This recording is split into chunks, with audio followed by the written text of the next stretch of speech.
میرے خواجہ ہند کے راجہ غریب نواز نے کیسے دل جیتے، دل کیسے جیتے، ہندوستان کے 90 لاکھ لوگ کیسے مسلمان ہو، سارے مکاتب فکر کے مولوی محنت کرتے ہیں، قوم نمازی نہ بن سکے، سب لوگ مل جل کر بھی 90 لاکھ کو نمازی نہ بنا سکے، 90 لاکھ تو اپنی جگہ، 90,000 کو نمازی نہ بنا سکے، اور وہ 90 لاکھ کو کلمہ پڑھا رہے ہیں، وہ بھی کن کو؟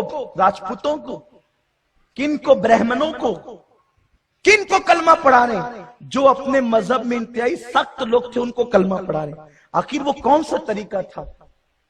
وہ طریقہ کیا تھا؟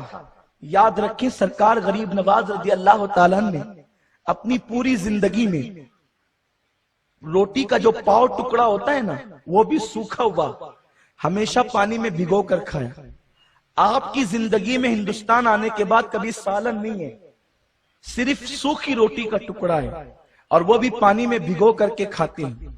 اور حال یہ ہے کہ خود غریبوں کے لیے لنگر جاری کر رکھا ہے، اور اس لنگر کے اخراجات اس زمانے میں سرکار غریب نواز جب ہندوستان آئے، اس زمانے میں غریب نواز کے لنگر کے اخراجات 2000 روپے ہوتے تھے۔ اس دور کی بات کر رہا ہوں۔ آپ نے اپنے دادا پرداداؤں سے سنا ہوگا کہ ہم ڈھبو لے کے نکلتے تھے اور اتنا سامان خرید لاتے تھے۔ یہ تو دادا پردادا کی بات ہے۔ آج سے 800 سال پہلے جس کے لنگر کے اخراجات 2000 روپے ہوتے ہوں تو کتنے لوگ کھاتے ہوں گے؟ ہندوستان کے مورخین نے لکھا ہے کہ روئے زمین پر جو اجمیر مقدس شہر آباد ہے، وہ شہر بہت بڑا تھا۔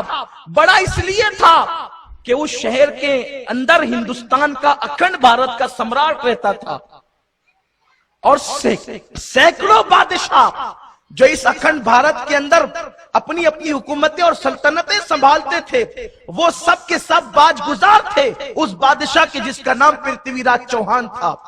غریب نواز پیوندار کپڑے پہن کر اور روٹی کے سوکھے ٹکڑے کھا کر اس وقت 2000 روپے یہ آتے کہاں سے تھے؟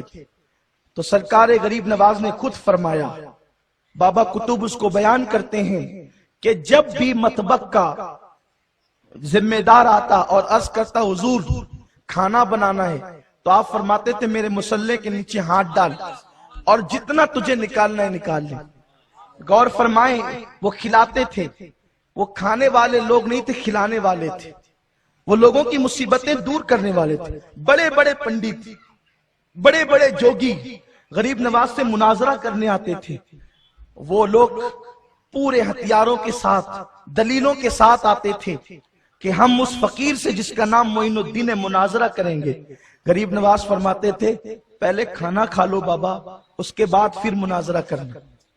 تھک کر آئے ہوں، سفر سے آئے ہوں، پہلے تھوڑی راحت لے لو۔ لوگ ان جملوں میں کیا بلا کی تاثیر تھی کہ بڑے بڑے جادوگر اس جملوں کے جادو کا شکار ہو گئے۔ بڑے بڑے آنے والے مناظر غریب نواز کے قدموں میں ڈھیر ہو گئے۔ آپ غور فرمائیں، میرے آقا صلی اللہ علیہ وسلم کے دیوانوں، مذہب کھانے سے نہیں پھیلے گا، مذہب کھلانے سے پھیلے گا۔ مذہب مصیبتیں تھوپنے سے نہیں پھیلے گا، مذہب مصیبتیں دور کرنے سے پھیلے گا۔ مذہب کانٹے بونے سے نہیں پھیلے گا، مذہب کانٹے اٹھانے سے پھیلے گا۔ آپ جانتے ہیں کوئی غریب ہم سے ملنے کے لیے آئے تو ہمارے تیور بدل جاتے ہیں، ہم غلام ہو گئے ہیں مال کے، مالداروں کے۔ مولانا نے بخاری شریف کی حدیث پڑھی کہ اللہ کے حبیب صلی اللہ علیہ وسلم نے فرمایا، میں اس بات سے بے فکر ہو گیا کہ میرے بعد میری امت اجتماعی طور پر شرک کا شکار نہیں ہوگی۔ مجھے خوف ہے تو اس بات کا، ڈر ہے تو اس بات کا کہ میرے بعد میری امت دنیا دار ہو جائے گی۔